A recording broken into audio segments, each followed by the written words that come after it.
নারী বিষয়ক সংস্কার কমিশন বাতিল সহ 4 দফা দাবিতে শনিবার ঢাকায় মহাসমাবেশ করবে হেফাজতে ইসলাম।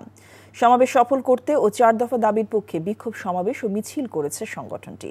শুক্রবার জুমার নামাজের পর বায়তুল মোকাররমের উত্তর গেটের সামনে এই বিক্ষোভ সমাবেশ অনুষ্ঠিত হয়।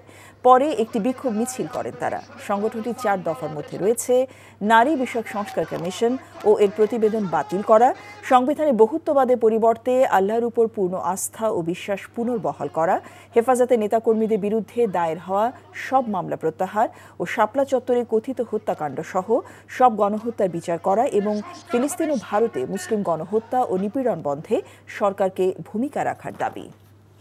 বান্ডেল থাকলে প্রতি সেনমানিতে টাকা বাঁচবে।